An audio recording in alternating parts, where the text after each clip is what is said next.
ഇനിയും ആക്രമിക്കാനാണ് ശ്രമമെങ്കിൽ US കപ്പലുകൾക്ക് തീയിടുമെന്ന മുന്നറിയിപ്പാണ് ഇറാൻ സൈന്യത്തിന്റെ ഭാഗമായ റവല്യൂഷണറി ഗാർഡ് കോർപ്സിന്റെ വരുന്നത്. അവർ അങ്ങനെ രംഗത്തെത്തിയിരിക്കുകയാണ്. അന്താരാഷ്ട്ര ജലപാതകളിൽ അമേരിക്ക നടത്തുന്ന നിയമവിരുദ്ധമായ ഇടപെടലുകൾക്കും കപ്പലുകൾ പിടിച്ചെടുക്കുന്ന നടപടികൾക്കുമെതിരെ മുന്നറിയിപ്പുമായി ഇറാൻ രംഗത്ത് വരികയാണ്. ക്ഷമയ്ക്ക് പരിധിയുണ്ടെന്നാണ് ഇറാന്റെ മുന്നറിയിപ്പ്. ഇറാൻ സേനയെ ഉദ്ധരിച്ച് TV റിപ്പോർട്ട് വരുന്നതടക്കം നാവിക ഉപരോധം പ്രായോഗികമായും മുൻ മാതൃകയില്ലാത്ത വിധം നേരിടും എന്നുമാണ്.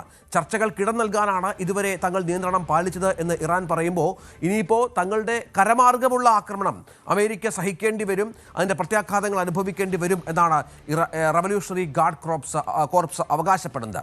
കടൽക്കൊണ്ട തുടരുകയാണ് അമേരിക്ക എന്നും അഭൂതപൂർവവും പ്രായോഗികമായ തിരിച്ചടി നേരിടേണ്ടി വരുമെന്നുമാണ് ഇറാൻ സേനയുടെ മുന്നറിയിപ്പായി ഇപ്പോൾ പുറത്തു വരുന്നത്. അജയ് വിവരങ്ങൾ പങ്കുവെക്കും തുടരുകയാണ്. അജയ്, ഇപ്പോൾ ഹോർമുസിലെ ഉപരോധമാണ്, കടലിലെ ഉപരോധമാണ് ഇറാനെ ചുടിപ്പിക്കുന്നത്.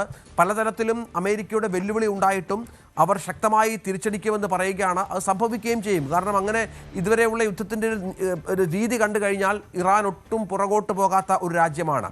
ദരിദ്ര രാജ്യമായിട്ടും അമേരിക്കയ്ക്ക് എത്രയും സാമ്പത്തികമില്ലാതിരുന്നിട്ടും അവർ പിടിച്ചു നിൽക്കുന്നുണ്ട്. അതിനിയും തുടരുമെന്നാണ് ആശങ്കയുണ്ടാവുന്നത്.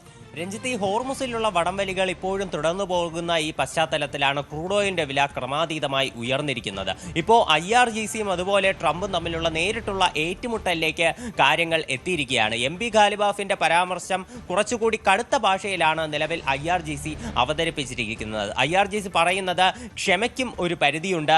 അമേരിക്കയുടെ ഹോർമുസ് കടലിടുക്കിലുള്ള ഉപരോധം അത് തുടർന്നു പോവുകയാണെങ്കിൽ മുമ്പെങ്ങും നടത്താത്ത വിധമുള്ള ശക്തമായിട്ടുള്ള ആക്രമണം ഇറാൻ അമേരിക്കയ്ക്ക് നേരെ നടത്തും എന്നുള്ളതാണ് IRGCയുടെ നിലവിലെ ഭീഷണി എന്ന് പറയുന്നത്. അത് US കപ്പലുകൾക്ക് നേരെയും അതുപോലെ തന്നെ US ക്യാമ്പുകൾക്ക് നേരെയും ആയിരിക്കും തങ്ങളുടെ ഈ ആക്രമണമെന്നും അവർ പുറത്തിറക്കിയ പ്രസ്താവനയിൽ പറയുന്നുണ്ട്. ഇറാന്റെ മാധ്യമമാണ് ഇത്തരമൊരു റിപ്പോർട്ട് IRGCയെ ഉദ്ധരിച്ചുകൊണ്ട് പുറത്തുവിട്ടത്.